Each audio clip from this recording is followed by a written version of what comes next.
Hey everybody, thanks for watching the Arkansas Gun Guy. Today a close-up look at Beretta's PX4 Storm, this is the full-size version, compared to Grand Power's K100, also their full-sized polymer frame, hammer-fired, double-action, single-action pistol chambered in 9mm. If you're watching this video, hopefully you know why I'm comparing these two, but in case you don't, these are also the only two companies I know of that make rotating barrel designs. Most companies have the Browning tilting action, which works just fine. These offer a different type of action where the barrel rotates to help dissipate energy and pick up the next round. So we'll take a close-up look at these two side by side. There are lots of videos out there about the PX4, many from me, and there's not that many videos out there about the Grand Powers. They're a smaller company made, they're all made in Slovakia. If you happen to catch videos from the folks over at gbgunsdepot.com, they have a very comprehensive video collection of all the Grand Powers. Now, all Grand Power models, and they make a lot, all feature that rotating barrel design, I believe. Now, Graham, you can correct me if I'm wrong, but I'm pretty sure almost all of their models have the rotating barrel design. Or Beretta, who makes multiple variations of firearms, most have the tilting action.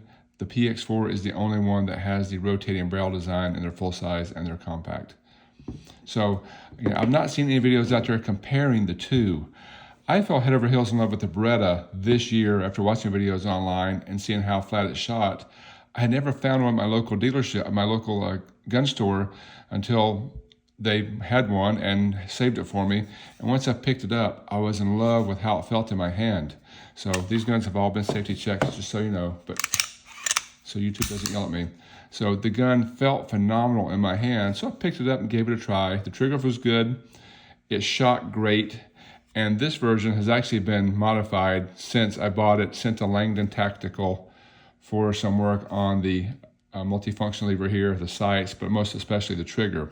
So I'll definitely look at the trigger here compared to the trigger here. And I'll also have a stock Beretta trigger I can compare, because I want to compare the stock trigger in the Grand Power versus the stock trigger in the Beretta. I won't go through all the boring specs on these guns, but the biggest thing to know is the MSRP on the firearms. A standard Beretta MSRP is $600, and you can find them on sale from time to time. I think they're running a rebate at this point in time for $75 off, or a $75 rebate if you buy a PX4. So say in the $500 to $600 range on the Beretta. But I should do a caveat. If you send it to Langdon Tactical like I did, and depending on the boxes you check and the options you choose, you could get close to $1,000 into the gun. And again, this is a fantastic gun. This is my current favorite gun to shoot. Every time I go to the range, I take multiple guns, and almost all my rounds go through this guy. So this is a gun that I just adore. So but again, if you choose the Langdon options, you get close to $1,000. The Grand Power, I've only had about a week. I've got about 200 rounds through it. MSRP was $480. They're marked down currently at Global Ordnance's website to $450, and I actually bought it on sale for 20% off of that price with a recent promotion they have. So this gun can actually be had for less than $400. So as we look at the comparison of the two, keep in mind the value proposition that Grand Power may offer versus Beretta. Maybe there's some things that are better on one versus the other, but the price difference, it can be fairly significant. This gun is bone stock, has not been sent to anyone for upgrades. Quick safety check here too. And the firearm is clear. So again, looking at both firearms, I'll just start at the top. The Grand Power comes standard with 3-dot sight setup, and it's a good sight picture. My Beretta has got the True Glow night sights on there from Langdon, so I'll actually reference this stock PX4 subcompact. It's just like the full-size Beretta with the original levers here and the original sights. So the original Berettas come with a standard 3-dot sight, just like the Grand Power. So pretty much identical there. And you can see the top machining there. Both these guns are very well made.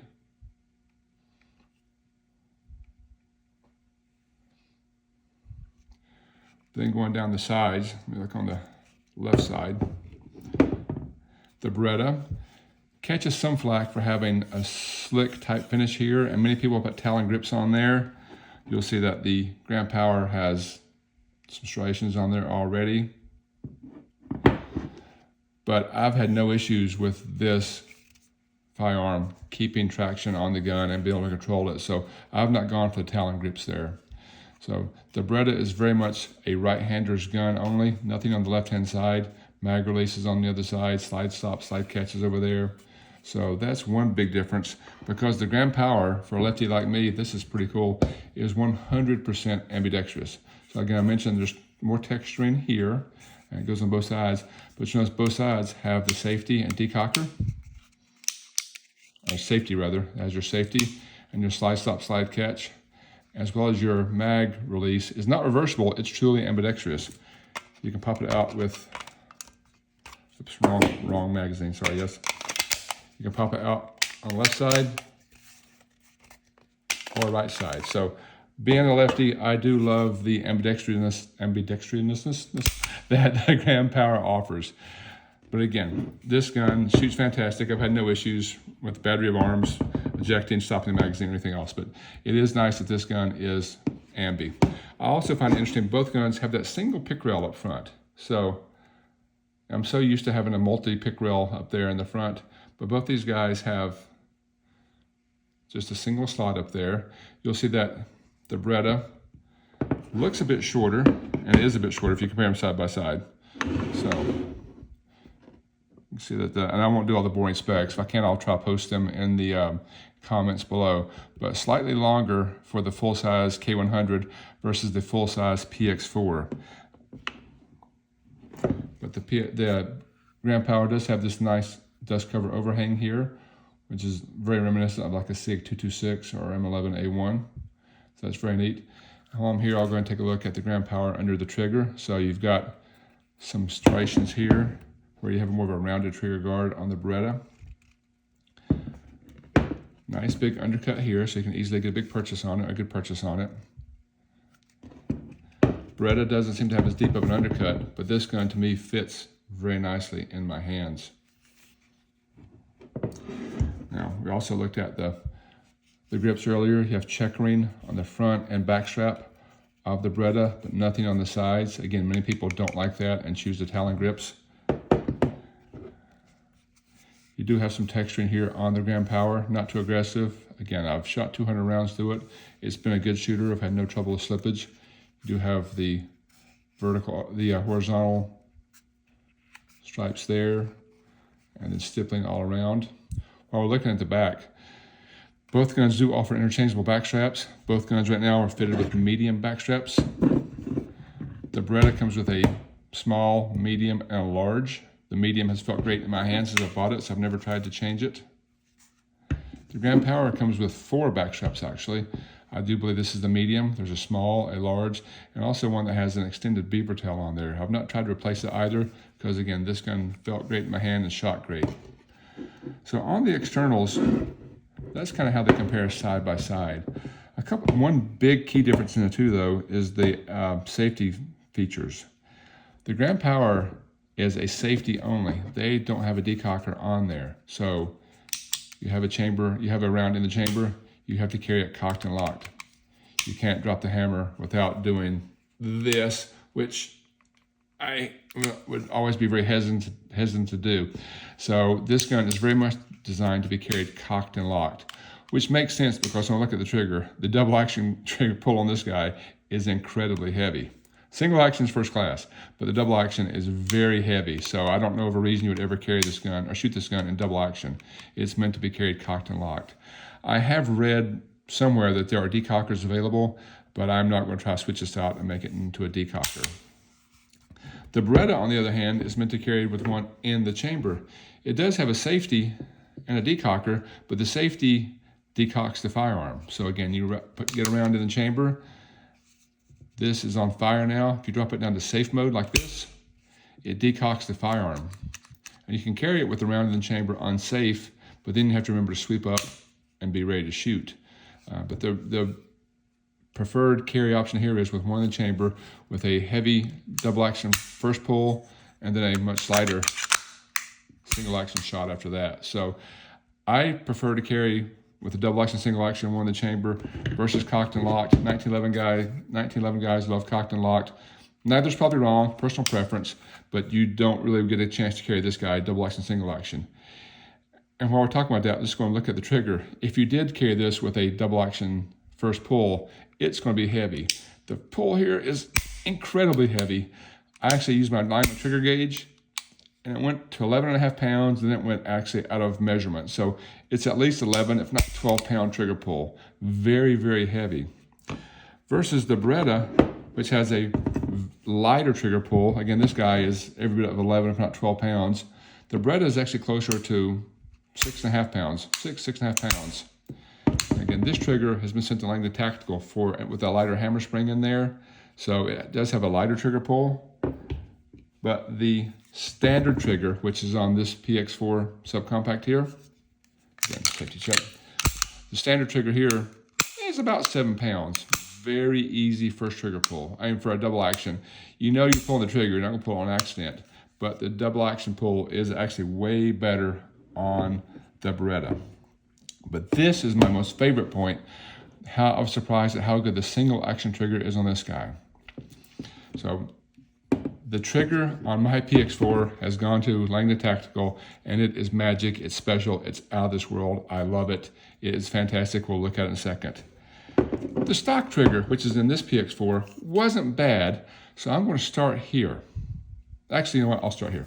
I'll start with the Langdon Tactical. This guy, the reset on this guy is incredible. So when you fire around, trigger resets, there's not much of a reset. Watch how short this is. Boom, that was it, and you're back on the wall. That's just over a 3-pound trigger pull with a super short reset, so you can shoot really fast. The gun doesn't have a lot of muzzle rise, and you have a short reset. You shoot rounds in here really, really, really fast. So now we'll look at the standard PX4 trigger, which is on this guy. Again, you got double action pull here, but the reset is going to be a little bit longer. There you go. And a little bit of take up, and you fire. So then the Langdon went right back to an instant wall. The standard one, longer reset, a little bit of take up, and trigger and break. Not a bad trigger, but the Langdon trigger is out of this world awesome. So how does it compare to this Grand Power? This is what I was most pleasantly surprised by, is this trigger. So again, stupid heavy double action pull. I'll never shoot that way, but watch this reset. That's it. You're there. No take up, you're back at the wall. One more time. That's it. This gun costs less than $400 and has a single action reset.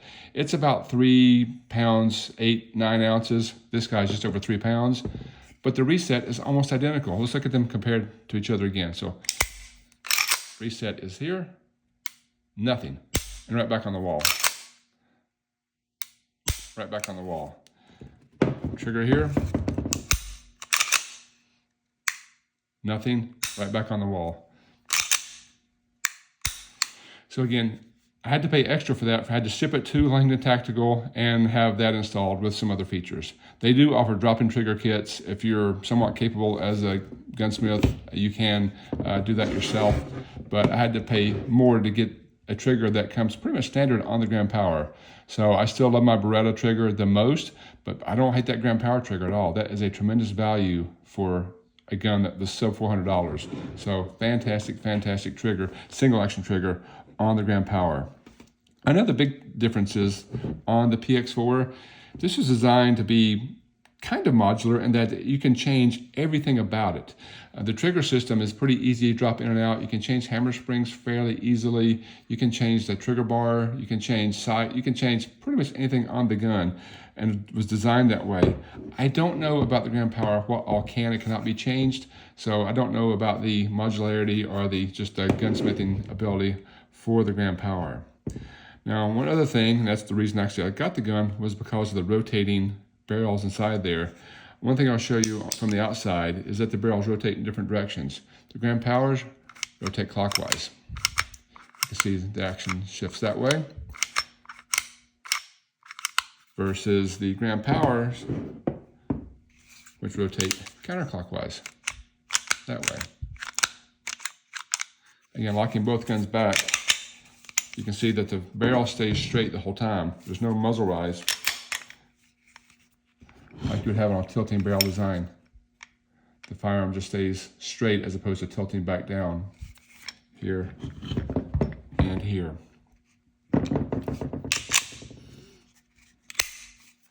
Now disassembly, the Beretta is 1,000 times easier. I'm going to disassemble the firearms. I will not put them back together because the gram power is absolutely a challenge to get back together for me so far. I'm getting there, but I'm not there yet. Beretta, way easier to take down, way easier to reassemble. This guy is a little harder to reassemble. So the Beretta, pull these two tabs down here, and slide goes forward. That's it, super easy. On the gram power, you pull these two tabs down while pulling the slide back and up and over. So I don't think I can do it on camera, but I'll try. Actually, I can't. I'm not even gonna try.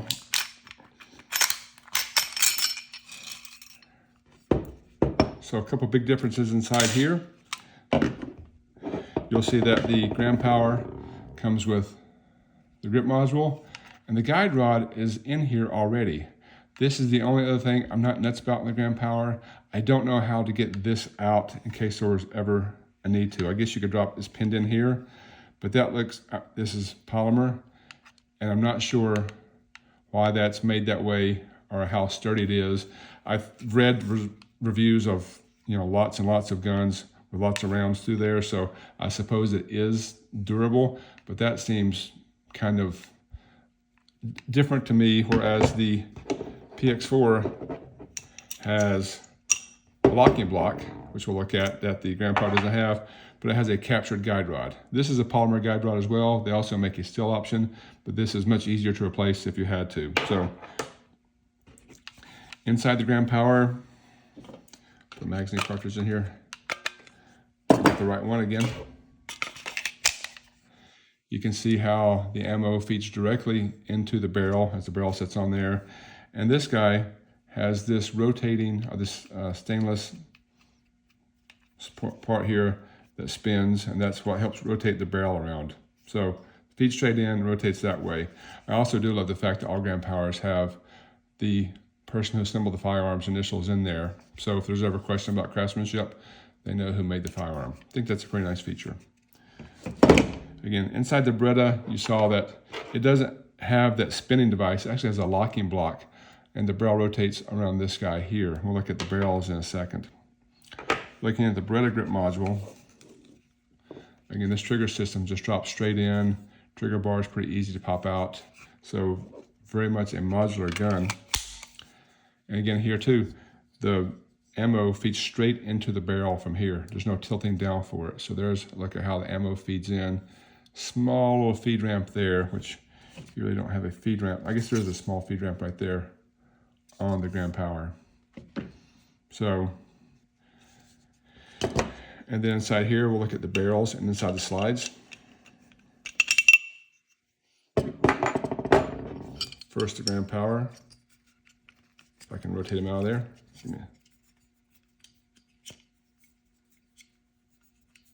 Give me a second, sorry. Live TV.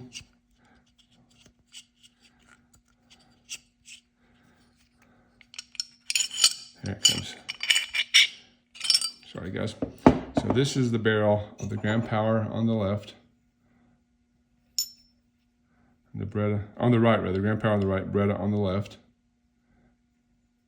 You see you've got this lug up here and no lug there. This is the point that rides inside that cam that rotates the Beretta around. And this guy, I'm not sure how rotation is here.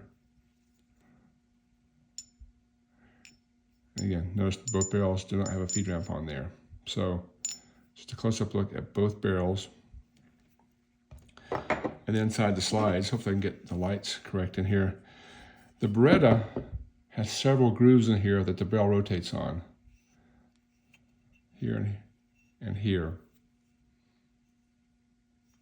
Whereas the gram power doesn't have those grooves in there. It's got just standard grooves for the for the gun to fire on. So it must rotate with these blocks here and the block there, and that little rotating